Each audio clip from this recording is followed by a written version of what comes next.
Welcome to the stream, everyone. Thank you so much for coming through. Another podcast on Monday after the fact, after UFC fight night. We're going to talk about a couple of things, plenty of topics to discuss today, man. We have a long list, probably be like an hour long, maybe a little longer of a podcast. We will be accepting live callers at 267-545-8096. And the topics today, guys, are UFC Fight Night Austin recap. You know, the Jalen Turner versus Bobby Green. That stoppage was horrendous. We'll be talking about that shortly. Kelvin Gastelum versus Sean Brady. Rob Font versus Figgy. Beneil Dariush versus Arman Tsarukyan. And we'll also be able to speak a bit about Mike Perry versus Eddie Alvarez at BKFC. And Ryan Garcia's comeback at the very end. So, plenty on the menu. Make sure to hit the subscribe button, hit the thumbs up. #1 commentary channel on YouTube. Let's get started quickly. And firstly, with one of the worst things I've ever seen in my entire life. That being the stoppage that I saw this weekend with Jalen Turner and Bobby Green. I mean, there have been maybe perhaps worse stoppages that I've seen in my life. But this one, as of recent, as far as 2023, I got a question. Why are you gay? What's up, Hito? Welcome to the stream, my guy, the man, the myth, the legend. Hito, always helping out the channel, always coming through. What's up, Hito? Hope you're having a good day at work. Hito started morning shift as of recent. But back to Bobby Green and Jalen Turner. One of the worst stoppages I've ever seen in my life. And I think I could get away with showing it this time. Usually I can't. But I don't have a copyright strike, or I only have one, so I think I'm okay. And I found the moment that it all happened on TikTok, and that's why I'm feeling like maybe I could get away with it, maybe I could show it. But nonetheless, here it is: Jalen Turner versus Bobby Green. And I mean, you guys, let me know. The clock is right at the bottom as far as the 227 right there, as far as when you could say, hey, it should have stopped at 220, it should have stopped at 223 instead of when it was actually stopped. So you guys let me know when you guys exactly felt, but let's watch it together. I'm gonna hit pause when I say, you know what, maybe right here would have been a good stoppage, but I could understand why they allowed it to keep going and kind of try to, I don't know, talk through maybe what was going on in the ref's mind. What was he thinking? Does this take a couple years off of Bobby Green's career? All that will be discussed and more in a second. And here we go. Let's play this. Let me make sure the volume is up. I think I could get away with this a bit, but here we go.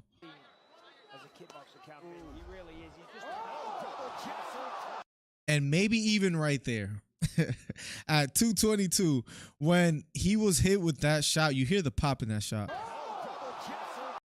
But he folded completely. You can almost say, all right, perhaps there would have been a decent time to stop the fight. But let's just say no. Let's just say, okay, maybe give him a little bit more time to survive. Maybe here, 220. You hear Michael Bisping saying, that's it, that's it, that's it. But nonetheless, the ref allows it to keep going. And let's see for how much longer. Here we go.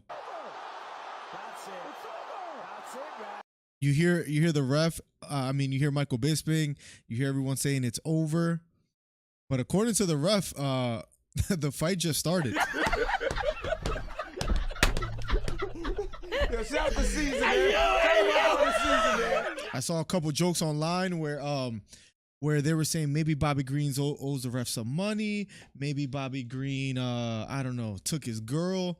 I'm not quite exactly sure what happened, but this is 217. I thought it could have maybe even been stopped at 222, 221, 217. The fight's still going. Jalen Turner on top. What else do you need? What else do you need? I mean, what is going on? He's out again. And then it's finally stopped. Dana White spoke about it, and he said, hey, one of the worst stoppages that he's ever seen. And he did speak a bit about that the ref felt bad about the whole situation. The ref felt that he made a mistake, and justifiably so, because one more time, let's play this real quick. Let's go back to the beginning, and I hope we'll see how the copyright stuff we do, but here we go. Boom. Right hand, Jalen Turner.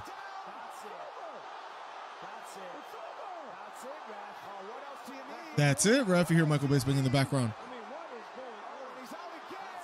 You hear Daniel Cormier saying, "What is going on?"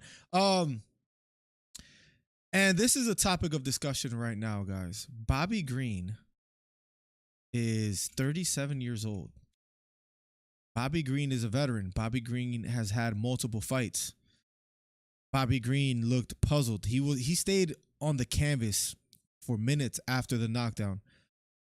He congratulated Jalen Turner. He spoke well of him. He even clapped afterwards and, gave him his credit. Was proud of Jalen Turner, he said. But Bobby Green being 37 years old, if I'm not mistaken, I believe I have his age correct. Bobby Green, 37 years old. Does this take away from his career? And will he never be the same or will he bounce back normally? I mean, the reason why I picked Jalen Turner to win, and if you guys look at the previous episode, this is Bobby Green congratulating him after the fight. The reason why I picked Jalen Turner was pretty simple to me. I thought Bobby Green perhaps was a better striker as far as the timing. Maybe not so much speed, but yes, even a bit more speed in his hands. Good fighter. Bobby Green is solid. But what happened against Drew Dober was a little bit telling to me as far as I just feel that when he gets caught, not all the time, but usually he gets hurt. And I was thinking to myself, there's going to come a time, Bobby Green gets hit often, and there's going to come a time in the fight where when he gets hit, he's going to get hurt.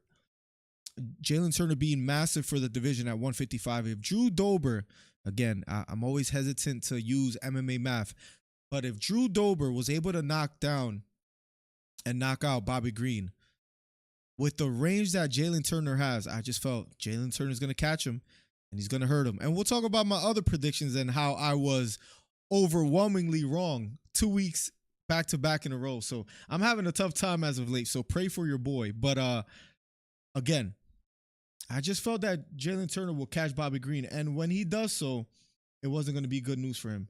And Jalen Turner finds a knockout sooner than I imagined, to be quite honest. It was pretty quick. And he lands a big shot, big right hand. But that's not the topic of discussion as of recent. The topic of discussion right now, more than anything, is the stoppage. Zelme, Overall 99 Media, welcome to stream, man. Thank you so much for coming through, always hanging out. Boracho, the DC Fight Club member with the gold glove and the gold belt. Appreciate you too. Hito with the red glove, man. He's a rookie. Bobby Green being 37 years old. Bobby Green suffering a tough knockout loss. If you were to look at the UFC rankings and what you might want next for him, remember, he's number 13. Jalen Turner was number 12. But after this weekend, is there anybody in the top 15 that you like Bobby Green fighting next? Any fights that you say, you know what, he can win this fight? Or are his days in the top 15 coming to an end? You have Drew Dober, who he's lost to. You have Jalen Turner. So the only person below him that he hasn't lost to was Moicano. And above him, he lost to Jalen Turner. We saw what happened with Islam. Right now, Bobby Green is at an interesting point in his career. Now, he does have knockout power. He is a good striker. But again, that knockout, the amount of damage and the amount of punishment that he took towards the end of that fight was just tough to watch. And I don't want to jump on the bandwagon and say, listen, his career perhaps could be over. I mean, I don't want to take it that far, but we might have to. We might have to think about, listen, Bobby Green will never be the same again. Just like Tony Ferguson wasn't the same after the Justin Gaethje fight. And ever since then, he was kind of going downhill throughout the rest of his career. I mean, you look at his record. After that Justin Gaethje fight, it was all over from there. Loss. Now Bobby Green, you look at his career, and I hate to do this, but loss. Again, that's Islam Makhachev. That's Drew Dober. But he got a win against, of course, who? Tony Ferguson. Then he gets a win against Grant Dawson, performance of the night. But now the loss to Jalen Turner in round one, put out cold and perhaps taken about 9 or 10 punches extra that he didn't have to take thanks to the ref, which was Again, a horrible stoppage. Maybe not the worst stoppage in history, but maybe right up there in top 10. What's next for Bobby Green? And do you like anything for him in the UFC rankings that you say, you know what? Give Bobby Green maybe Moicano. See how he does. I would say keep him away from Benoit Saint Denis right here. It's just, it was tough to really watch the kind of punishment that he took. There are some fights out there. He's still going to be able to fight. He says he's okay. But guys, one of the worst stoppages. And will he ever be the same? And should there be any consequences for the ref?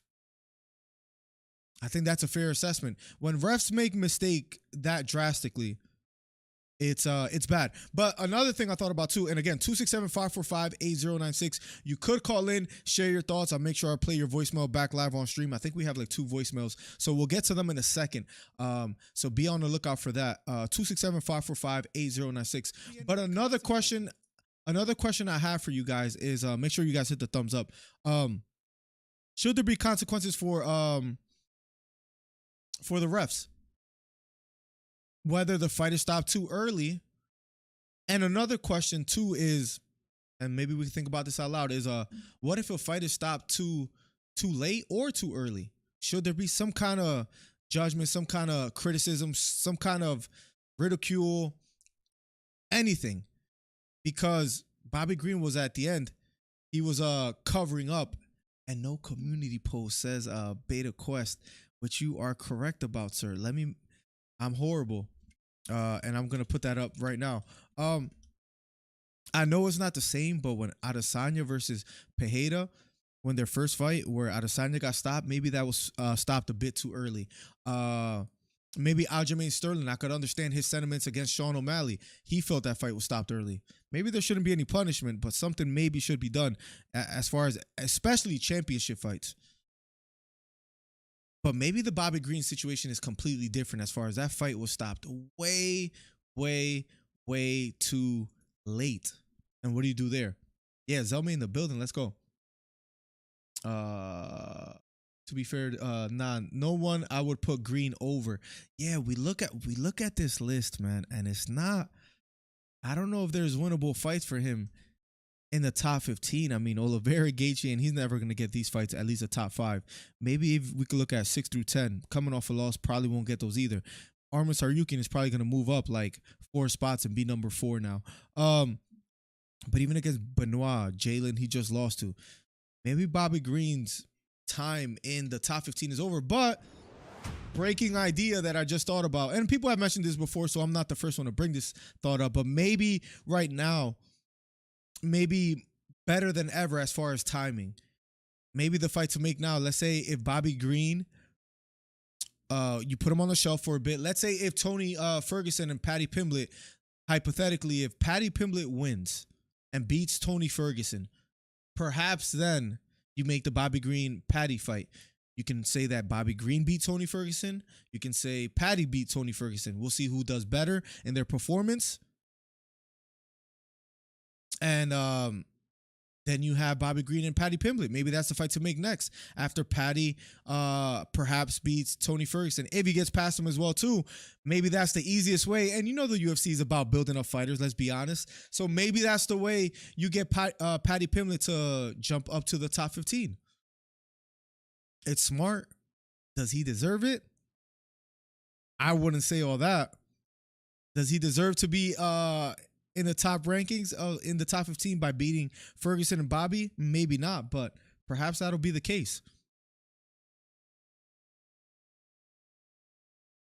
Let's catch up with chat. Leroy in the building. What's up, brother? Welcome to the stream. What Trey say? It was an early stoppage. Bobby Green is in a tough predicament, guys. It was very, very, very tough to watch. And should there be any referee consequences? I don't know, but that was just extremely pitiful to watch. That was very tough to watch, to see Bobby Green, a veteran, 37 years old, to be hit repeatedly on his head, and the referee just kind of, you could have gave him a bag of popcorn in the moment, and he was just chilling, watching the fight as one of us. Forgot that he was maybe on job, on task, but he gets it done. Now, the next fight, and we could talk more Bobby Green, Jalen Turner in a bit if you guys want to revisit. But tough performance for Bobby Green. If we want to also talk about as well too, tough performances, I think one name rings out as far as like, man, what's next for this guy?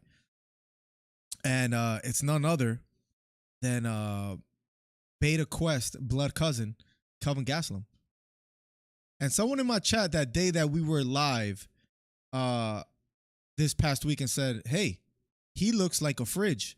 Sure enough, Reddit must have been watching my live stream because they found Kelvin Gastelum having a fridge on his body as a picture. Kelvin Gastelum at one fighting Sean Brady in the welterweight division. I thought he would get the job done. This is where we start going downhill.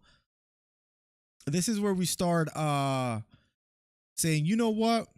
In the UFC fight night, things just started not going your boy's way. Like Guida loses to Joaquim Silva, but Sean Brady, Kelvin Gastelum, this was tough. Sean Brady gets the win, submission in the third round. Kelvin Gastelum, what's next for him as well too is a topic of discussion. But as of now, and of course I looked it up. As of now, Kelvin Gastelum hasn't had the best time in the UFC. 1-1 in his last two, 1-4 in his last, or I'm sorry, 1-3 in his last four. I don't know if there's any direction, any place for Kelvin Gastelum to go. Brady looks strong. Solid comeback for Brady. Remember, he lost to Bilal Muhammad, and he didn't look that great against him. His striking looked a little bit off, where he couldn't offer nothing there. He couldn't take Bilal down. Bilal has good takedown defense, unlike Gastelum, who maybe hasn't wrestled since 2019. But a solid comeback for Sean Brady. And I think this is something we're going to start doing is when we see performances like Sean Brady, when we see performances like Jalen Turner, if they win, let's start to talk about what's next for these fighters that win some big fights, some ranked fights in the top 10, top 15 after they get a win. Now, speaking of Sean Brady, he's number 9. Remember, he lost to Bilal Muhammad. He beats the Fridge, Kelvin the Fridge Gastelum. And now, how does he fare? He called out none other than Hito's favorite fighter, Ian Machado Gary. And Ian has a fight coming up soon. I can't wait for that one. But Sean Brady, give him anybody above him or below him in the top 15. Is there any fights that you like him against? I think he's gonna have a tough time in the welterweight division. I don't mean to hate, but there are some killers. Jeff Neal is a very tough fight. Jeff Neal, I think, stops the takedowns. I think he outstrikes him. Tough fight. But maybe a test that he's willing to take, and a test that he could surprise me again. Because, again, I didn't have him winning this past weekend, and he got the job done there. But he did call Ian Gary out. I like that fight. And it's stylistically different. It's the wrestler versus the striker. But I would probably still even go with Ian Machado Gary because his personal life has perhaps nothing to do with his professional life, and when it comes to fighting, Ian Gary is a solid fighter. But Sean Brady, maybe there's a Vicente Luque fight if Luque loses to Gary, or even if he beats him. There's Jeff Neal. Stephen Thompson, scary fight for Sean Brady, but he perhaps even takes him down. Shavkat, let's just pump the brakes. Gilbert Burns, not a horrible one. Colby Covington, Bilal, he lost to, but Sean Brady might be a little bit stuck at number 9. Tough to say what's next for him. Let's catch up with chat a bit and then keep going through these names that have gotten wins and names that have also gotten losses. Rev definitely had money on the fight. Yeah, he was giving Bobby Green any chance to keep going because it was tough to watch. But Leroy says Rev definitely had money on the fight.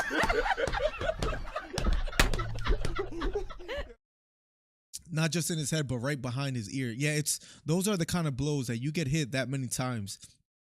It's hard to say whether he comes back in the same fashion. What about Green versus Jerry Gordon? Their fight ends in a no contest, or ended in a no contest last time. Yes, that's another goal. Thank you for bringing that one up. We need some suggestions. Hito relies on me to give him all the information, but if anybody else out there is willing to give some suggestions as far as what should be next for these fighters, I think that's not a bad one either. Gordon coming off a win, Bobby Green coming off a loss. It was a no contest. Maybe we right that wrong and see what happened. Body by GE, head ass, and Vader. Laughing my ass off. Gastelum is a refrigerator. Gastelum is old now. 267-545-8096. to play your voicemail live on stream. It's safe to say Izzy beat the career out of him. I don't know about that. I mean, he did lose to Adesanya, and then after that, it was just loss after loss. It's just, what if not Father Time, but his style? Again, he's one of those strikers that have never really improved quite greatly in his maybe his wrestling even quite more, or is able to mix it up and is one dimensional in that sense. And when you're that, you start getting figured out. You start being surpassed, and maybe that's why. Whereas Robert Whittaker, he does it all, even though he lost his last fight. Like I have to sneeze. Hate to be the guy, but did y'all notice Armin's insane physique? Bro, he looks massive, bro. And I think I know what you mean by physique.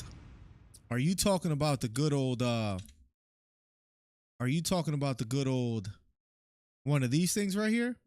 Are you saying he might be are you saying this might be him right here if you crop the picture up? Is that what you're trying to say? Could he be on the juice? That could be a topic of discussion for some other day as well too, or today. Yo, what's with this Armin versus Islam slander? What do you mean? They did fight before. Bro, Sean Brady too. I don't know if it's a test, but he looks 200 plus at welterweight. What the hell? He looks solid. He looks strong. I mean, against Bilal, he lost. Remember that fight? But at the end of the day, he's coming off an incredible win. Chris Faith says Gaslam should have went up to the light heavyweight division. There was no point of him going down to the welterweight division. I don't know. I feel like he's a bit too small if he were to go that route, and if he were to try to go up, that would be a little bit tough. Is Kelvin Gastelum finished? You guys think it's over for him? What do you think is next for Kelvin Gastelum? Now, Sean Brady, there's a couple fights. I think he's gonna have a tough time, man. I think he's gonna have a tough time in the welterweight division. There's just some killers, and I don't know how he matches up against them, but it is going to be a little bit difficult. Moving on, we're flying through this, and it feels good to just go through each and every fight, maybe think about what's next for each fighter. The next fight that I was quite shocked about, and to be honest, I was shocked about how well he looked at 135. That being Davison Figueiredo looked quite impressive in his last fight, and he gets the nod. He gets the victory against Rob Font. Now, if we're taking a trip down memory lane, this is another fight that I was wrong about. Oh, we do have a call. Let's pick up, but then after that, I'm gonna put it on voicemail. Let's see what this person has to say. I don't know who it is. Beta. Oh, Beta. We're gonna have a live call from Beta if he doesn't. Press 1. If he doesn't mind. Press 2. Beta, I meant to put it on Do Not Disturb, but if you want to have a live conversation, if that's okay with you, let's do it. Okay. I was actually gonna leave a voicemail about the Battle of the Cringe Lords with About the Battle of the what? Battle of the Cringe Lords with the last video you made. Oh, you were talking about Aljamain fighting Max Holloway, and I disagreed with that. Okay, talk to me.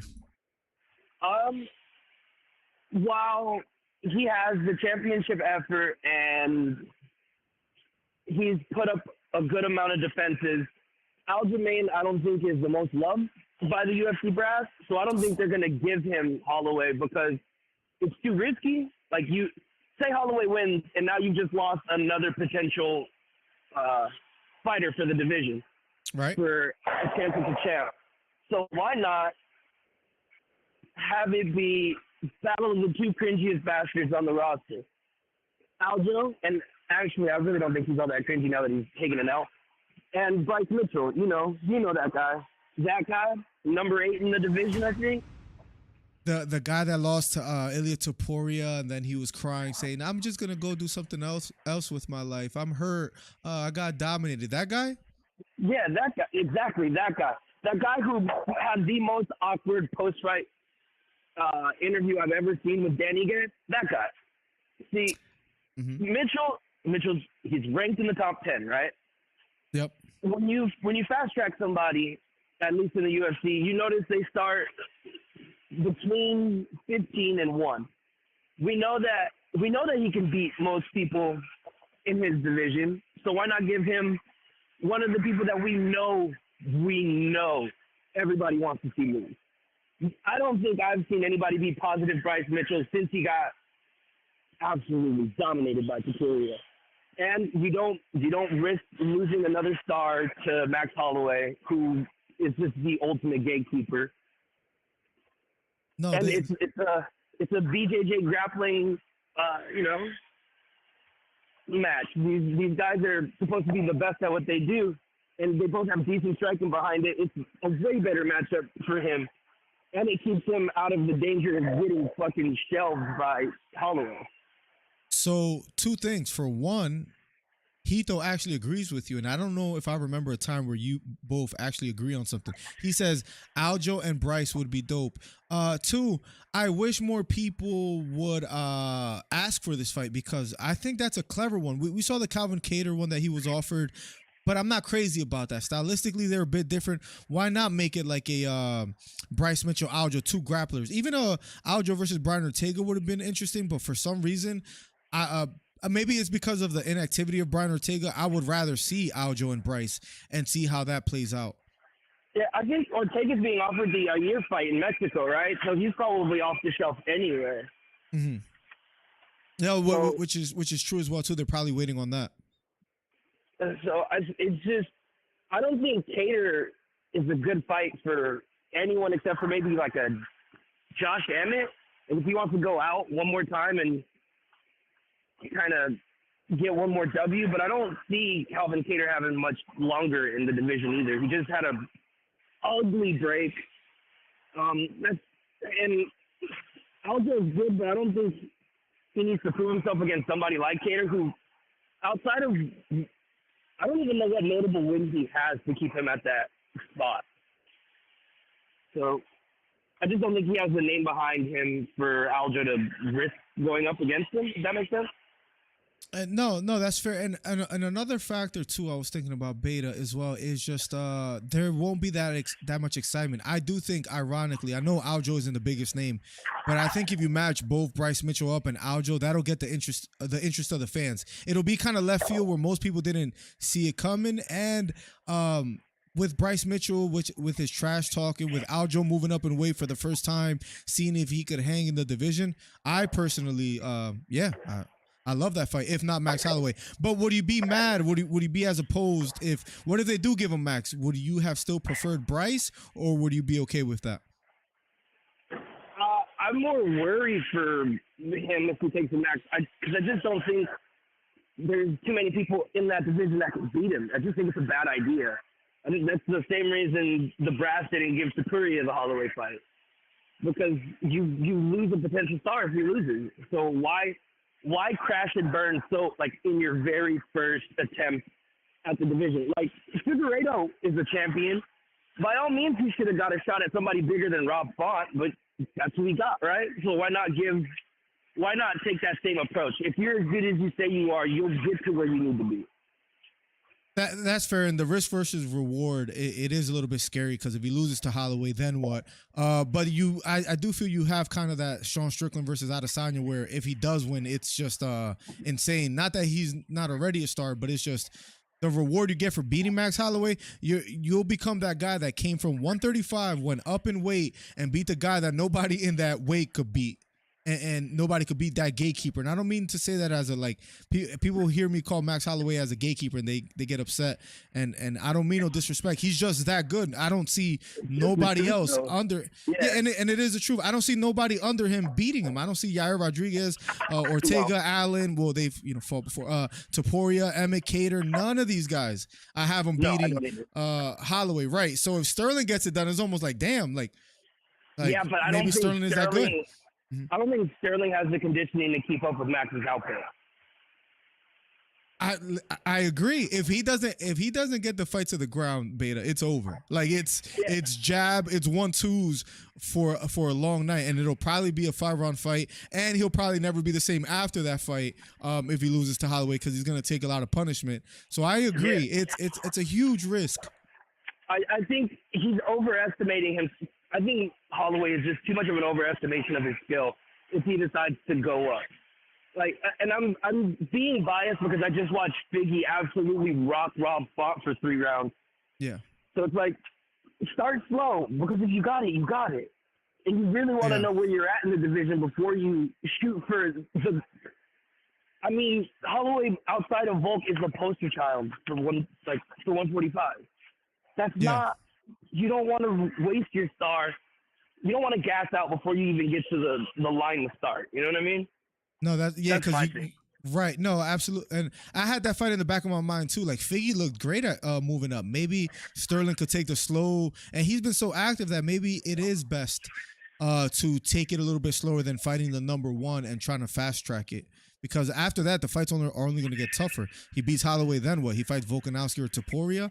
That's still tough too. Maybe take your bit of time and fight Bryce Mitchell as well. So thank you so much, mean, he Beta, could- for Yep. What's up? What's up? No he rush. could No fight rush. Figgy too, right? That's Ooh. no.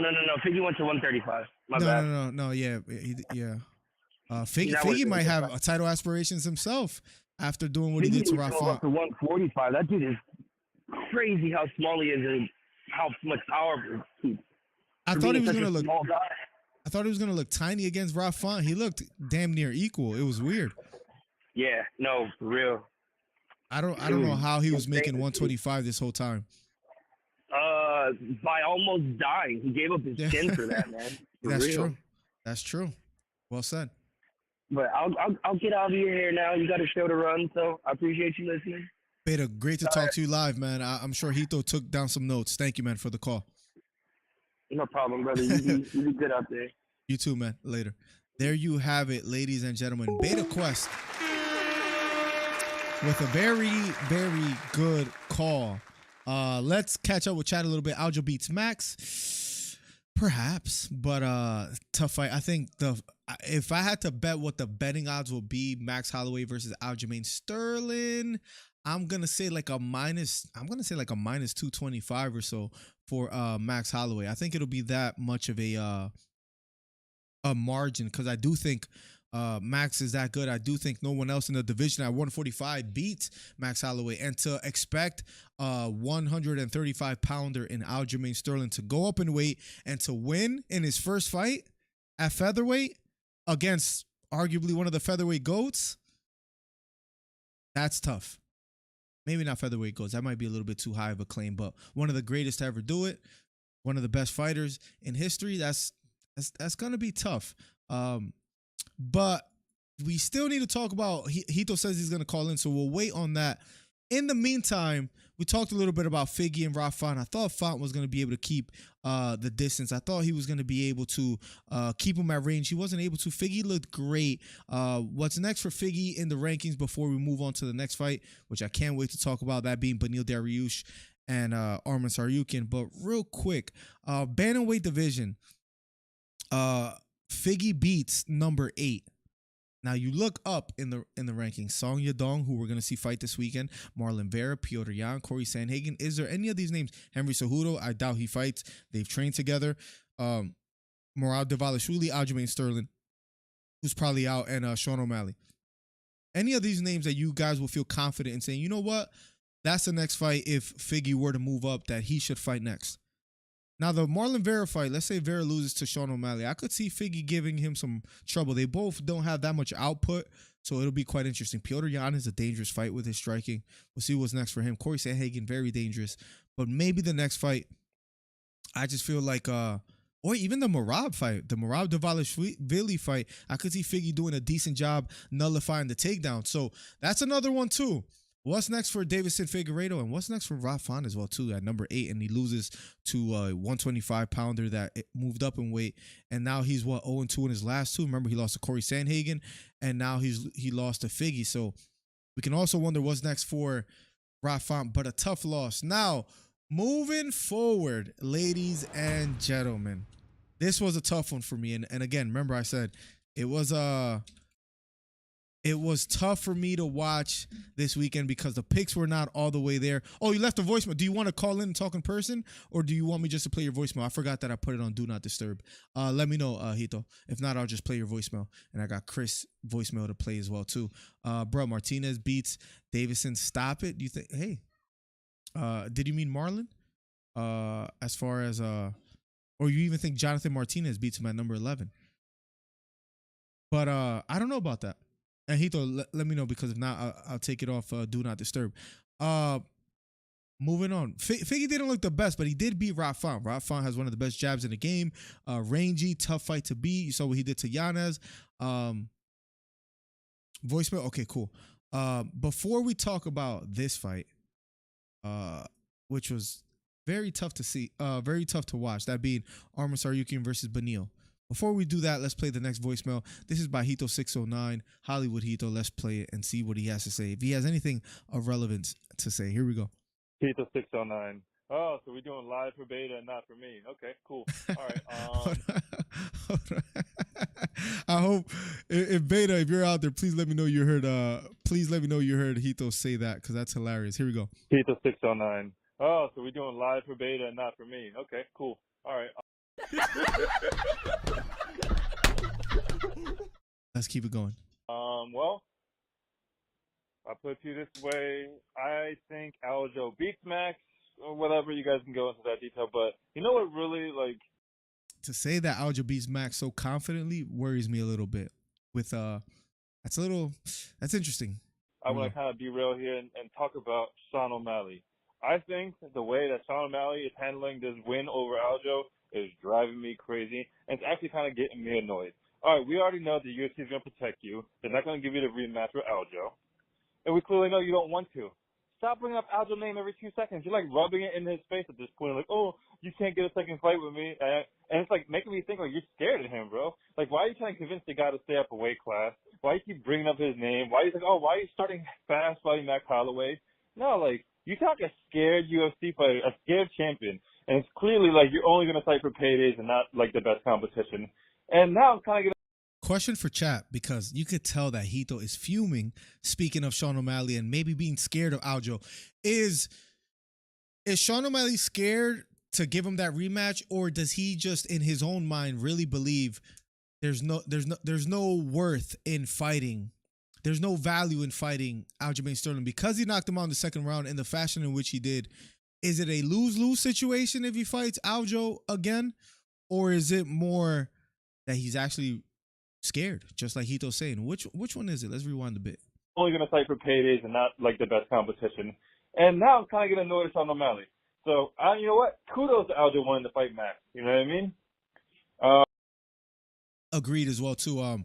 I like his like go hard or go home approach and saying, you know what, I'm moving up in weight and I want the scariest fighter in that division, that being Max Holloway, instead of going like at a number 10 or a number 7 in Calvin Cater or something along those lines. 999 in the building says, what's up, Miller? Gonna have to dip early because I'm in class right now. Good to have you, man. Hope you had a good time at UFC Austin. I saw that you was out there.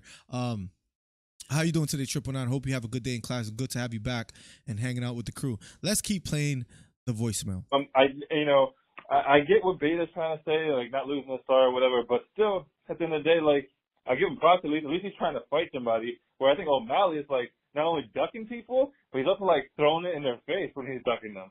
The way the UFC handled Aljo's situation actually is kind of making me a fan of Aljo, and I could not stand him before. And yeah, that's all I got on that one.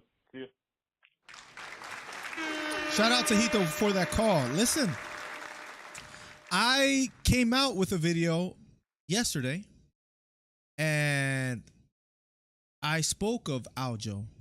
I spoke of his future. I spoke of what's next for him. I said quite a few times that I think he's doing the right thing and trying to go up in weight and trying to get the toughest fights.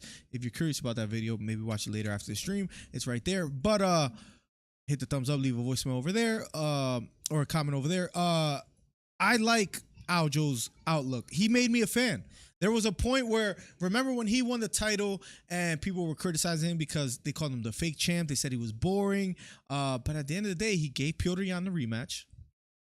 after the disqualification and won. Remember, he beat Corey Sandhagen before that. Then he beat Henry Cejudo. Then he took Sean O'Malley. There was no complaints. Now you have a champion like Sean O'Malley that beats Aljo once, that defended the title a few times, and he says, no, I'm never giving him that shot. He's not popular enough. That's an excuse. Not that it's just not the right fight to make because like I don't know, the not popular enough argument is a little bit strange. That's just the type of person Sean is. He's a troll, but he backs it up 99% of the time.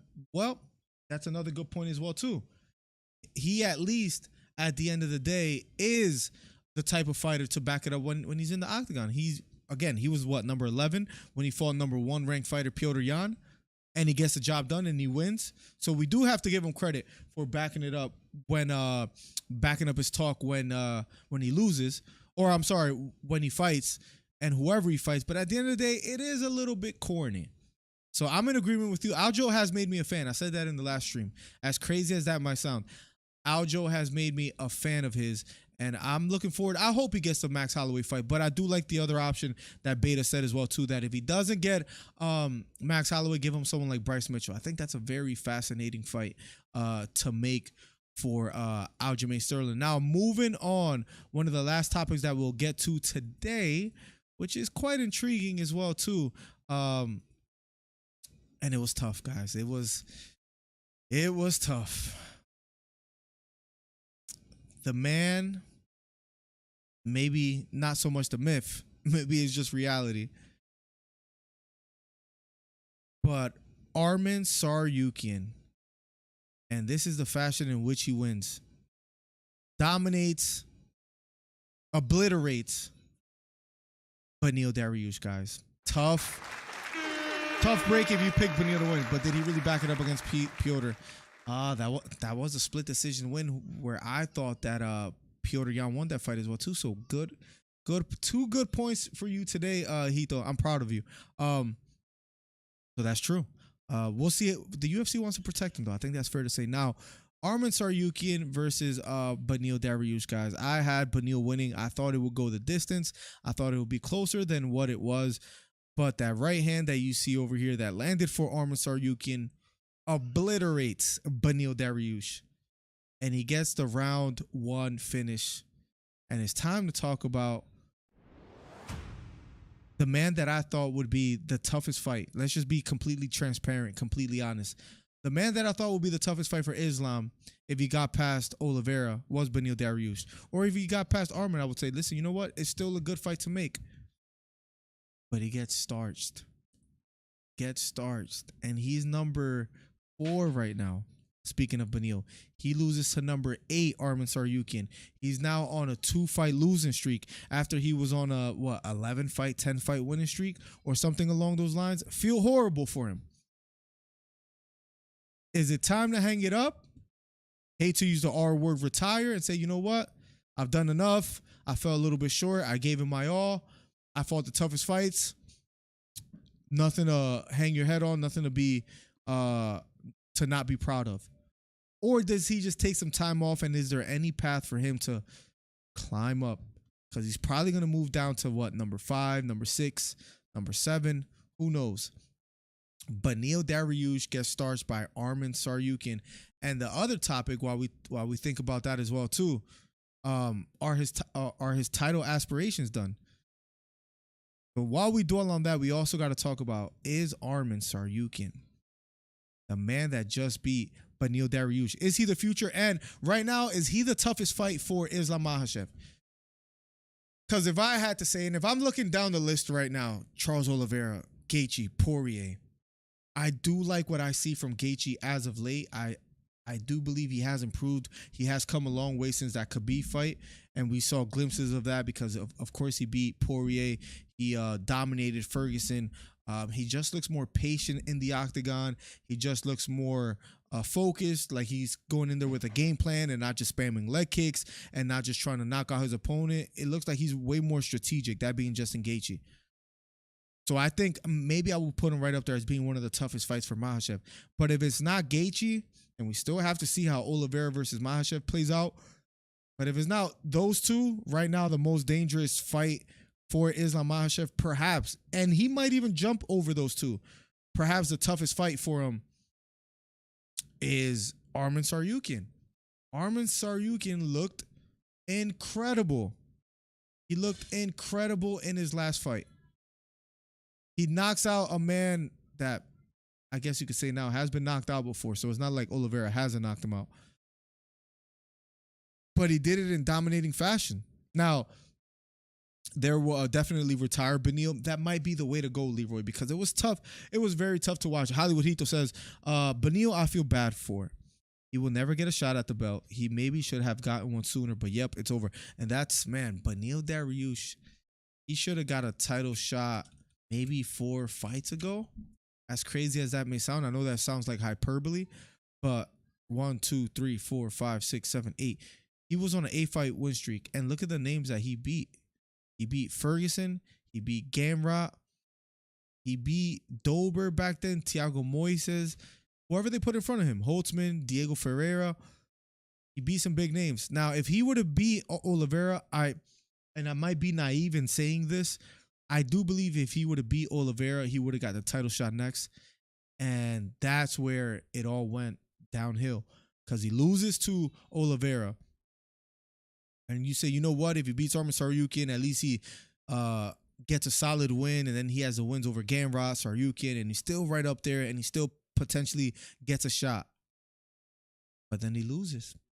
And not only loses, it wasn't a back and forth split decision win against Arman Tsarukyan. It wasn't a back and forth, dominates round 1, almost gets knocked out round 4, but they go to round 5, and it's not even like he got knocked out in the 5th round after maybe cruising to a decision. It wasn't one of those fights. It was a clear, got caught, got put out cold. His body was on the canvas for quite some time. Tough to say, even maybe tougher to watch, but he lost. And it might be time to think about, it might be over. It might be over for Beneil as far as title aspirations. It might be done. The most dangerous fight for Islam is absolutely no one, says Hito. That's fair to say. That he is that maybe that good. And maybe Volkanovski was the toughest fight for him. And that never played out the way that most thought, because after the first fight, Volkanovski looked solid. He looked strong. He looked good. But the short notice and all that, it's tough to say. I see it as tiers. They can only be so many championship. The floaters never championship tier fighters for whatever reason, like Beneil and Rafa, etc. I like the term floaters. Let's quickly have a little fun before we conclude the topic, and then we might get to Perry versus Eddie Alvarez in a bit. But let's look at some floaters. I like that word.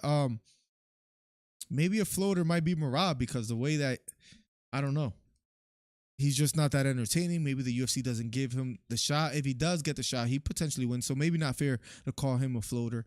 I could see Corey Sandhagen winning the title one day, so I wouldn't call him a floater just yet. Max Holloway has been somewhat of a floater. Again, don't mean no disrespect. One of the toughest fighters in the UFC. Brian Ortega is a perfect name as well, too. I don't think he's ever going to win the title. Beneil Dariush might now has officially put himself in that bracket, as far as like you said, Leroy. I don't think he ever fights for the title. If I had to gamble, if I had to bet, Beneil doesn't fight for the title ever again. Now, as far as the welterweight division, just to have a little fun, maybe Bilal, because we'll see what happens next with him. And what if he loses his next fight that's not a title fight? Then he just put on the shelf and waits even longer. Vettori is a good one. Never gonna get the title at this point, in my honest opinion. Light heavyweight division. Just quickly going through these. Light heavyweight division is a tough one.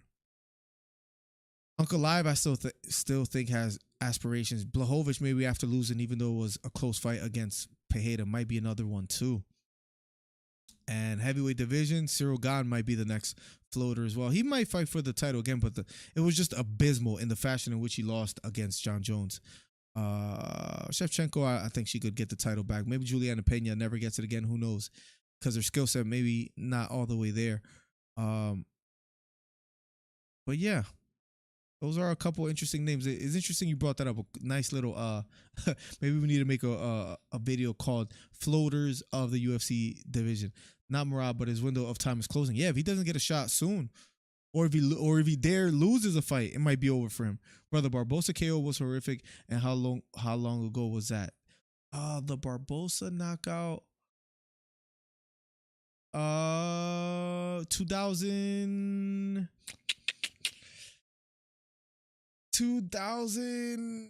Damn, that was like, I don't know. Let's look it up. Let's look it up real quick. And in the meantime, give me 1 second. Let me also not dox anyone and put their phone number out there. But I like the fashion in which that Floaters of the UFC is a good one. I don't remember when that was, by the way, too. But the Barbosa knockout was, oh wait, I'm looking it up here. Give me 1 second. Flying knee, round 2. That was March 2017. That's another topic as well, too. Is the chin completely gone for Beneil? Got starched against Oliveira, knocked out. Got starched against, what was that? 2017, yeah. So a little bit earlier than that. I thought it was like 2018, 2019. His chin might be gone as well, too. But you should retire and don't forget to play my voicemail. So, oh, yes, I still got your voicemail to play as well, too. I could care less to ever see Gon fight. Yeah, man, the fall from grace that he has had. We do have a voicemail from Chris Faith. Let's play it. What's up, Melody C? It's Chris Faith talking. Just want to say let me raise the volume a little bit as well, too, so we could hear you clearly. Here we go. congratulations to Jalen Turner beating the shit out of Bobby. Yeah, that's exactly what he did. No other way to put it. I hope you bring up the ref situation. Fucking fake Green. Excuse my language, but Bobby Green deserved to get knocked out. Really, he should have never confronted Arman Tsarukyan. And congrats to Arman Tsarukyan as well. Honestly, like a lot of people were. Good point too. I mean, I just thought he improved since then, Leroy. Because remember, he was on the tear ever since then, win after win. And Barbosa is a good striker at the end of the day. He just struggled, remember against Khabib with the takedowns and all that stuff. But Barbosa is a decent striker. But fair enough. If Barbosa is able to do that to Beneil, then maybe that was a early sign. Down him, they were sleeping on him. Oh yeah, but your Barrios is gonna beat him. Oh yeah, the struggle wrestling, bro. He didn't even wrestle. Plus, if you even look at his face, oh, his face didn't even look right before he got knocked out. I'm like, what the hell is wrong with him? It looked like he was drunk and came into the fight like after being sober. But congrats to Arman Tsarukyan. Honestly, I know he's calling out for a title shot, but no, the person he should fight at UFC 300 is Dustin Poirier. I like that great suggestion. Arman Tsarukyan should fight Dustin Poirier at UFC 300. The problem is, I think Dustin Poirier is kind of a diva. And I don't mean that necessarily as the most negative term. He has done enough in the UFC where he doesn't want to fight these dangerous up and comers. He wants the big money fights. He wants the Nate Diaz's, the Conor McGregor's, the Michael Chandler's. I don't see him giving Arman Tsarukyan a shot. That's just me. I guess time will tell. And if I'm wrong, I would love to be wrong. I don't see it happening. Boy, you stop being a freaking bitch. Now his dumbass self needs to get the fuck out of the rankings. There you go. And also congrats to Mike Perry. Yep, beating the shit out of Eddie Alvarez. And congrats to Ryan Garcia, too. Now let me talk to my next... This is part 2 speaking. So my prediction... Yes, my prediction for UFC 2... Actually, before 296, let me say my prediction for this upcoming Saturday, which is the last UFC fight night for 2023. I'm going for Shang Yadong. Let's go. Let's get it. Probably unanimous decision. And for UFC 296 next week, let's see. Interesting. I'm glad you brought up I got 296. Vicente Luque winning by TKO or submission. Wow. I'm going for an upset on this one. Ian Gary's a piece He's going of for shit. the upset. Vicente Luque beating Gary. I can't wait to do the preview episode for that stream, man. Vicente Luque, Ian Gary with all the turmoil, with all the beef. Oh man, imagine if Vicente pulls off the upset. Are we even rooting for it? You need people like me. You need people like me so you can point your I mean, let's be honest, guys. Is my audio okay? There we go. Let's be honest. Seeing Vicente Luque beat Ian Gary after all the drama, it'll be nice. Is that wrong to say? I like Ian Gary as a fighter, solid fighter, but with the whole what he did to Neil Magny was just disgusting. Let's just be what he did to Neil Magny was disgusting. Telling Vicente Luque basically you're going to be staring at Jesus in the octagon after Vicente got baptized in his Instagram. Let's just be, guys, this is a safe place. You're not going to be judged. I believe Gary's going to win, but you won't be judged. Who do you want to win, chat? Be honest. I'm going to go. I would love to see Vicente Luque pull it off. Like, he's delusional, trust me. He's going to be delusional thinking he's going to win, but trust me, his undisputed streak is coming to an end next week. Patty Pillar versus Tony Ferguson. Well, to be honest with you, Beta. Oh my God, he got a little bit upset at that. I mean, he has a red glove. You have the gold glove with the belt. There's levels, right? Hito's gonna punch me through the phone. Here we go. I'm not going for Tony Ferguson. I'm not rooting for Patty, but I know Patty's gonna win the fight. Just knockout. That's it. Shavkat Rahman. I got Shavkat Rahman winning by second round submission.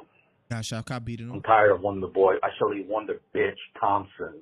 Wow. Why I've never heard someone really hate on Stephen Thompson. Let's see if he explains why.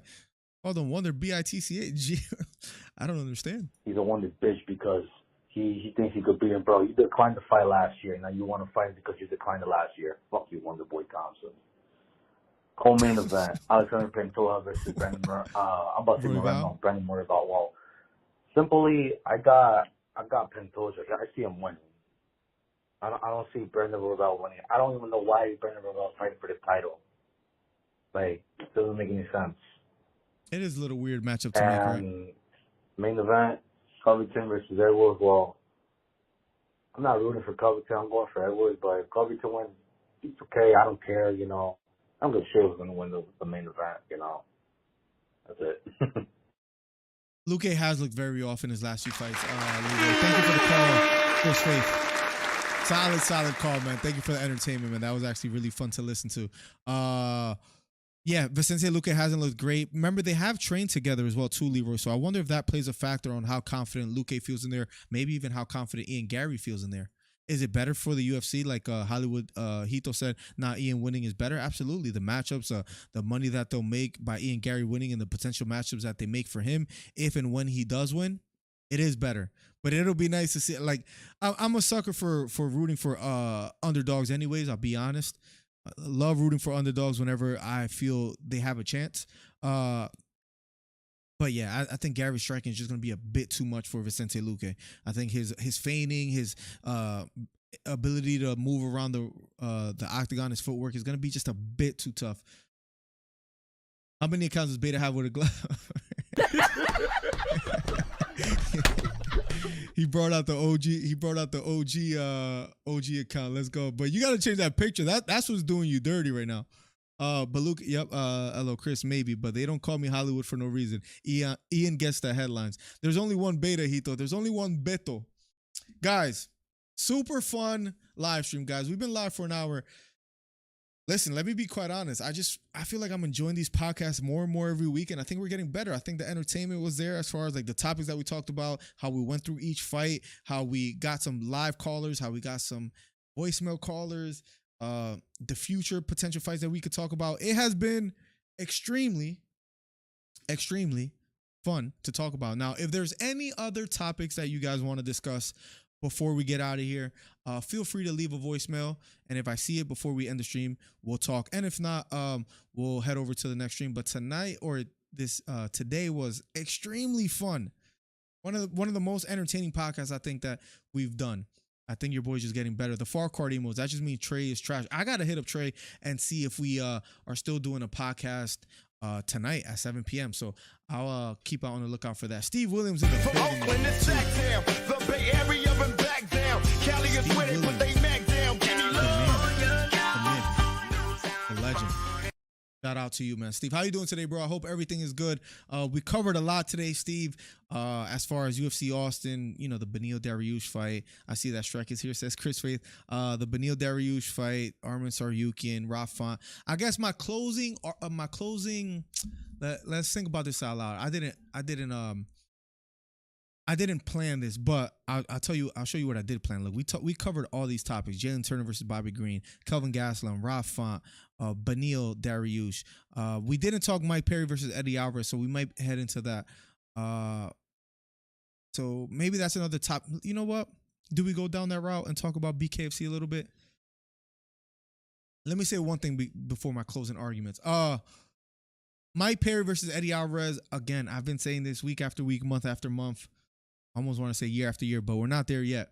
BKFC is the most interesting rule set out there. Even more, I'm about to be a little bit blasphemous, just a little bit. It's even more of an entertaining rule set than the UFC. Now, is the competition all the way there? No. That's why they're not where the UFC is at. But as far as entertaining rule set, what rule set out there in fight sports is better than the BKFC? I'll wait. Is the UFC rule set better? Is ONE FC with the soccer kicks that they allow as well too? Is that better? To me personally, goes back to like the bare knuckle fighting days, the John L. Sullivan days, the most prehistoric, I guess, rule set of all time, before like people used to, I don't know, put on gloves and all these sanctioning bodies and all that. BKFC, man, I'm telling you, it feels fun. No, don't rush it. Save it for the night podcast. Okay, I will. Good idea, Hito. Good stream. Have a good one, Chris. Thank you so much, Hito. We'll talk about more BKFC tonight. We'll talk about Mike Perry versus Eddie Alvarez.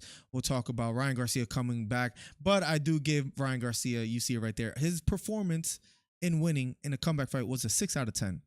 I think 7 out of 10s are should be illegal. If you give a 7 out of 10, it's like a cop-out. You either have to go 6 or you either have to go 8. And I couldn't give Ryan Garcia an 8. I'm proud of him. It was good to see him do well. I give him a 6 out of 10. Speaking of Ryan Garcia, maybe that's a short to make as well too. Just out here teaching stream about the importance of reality, Steve. You know, Beta's being an asshole, Steve.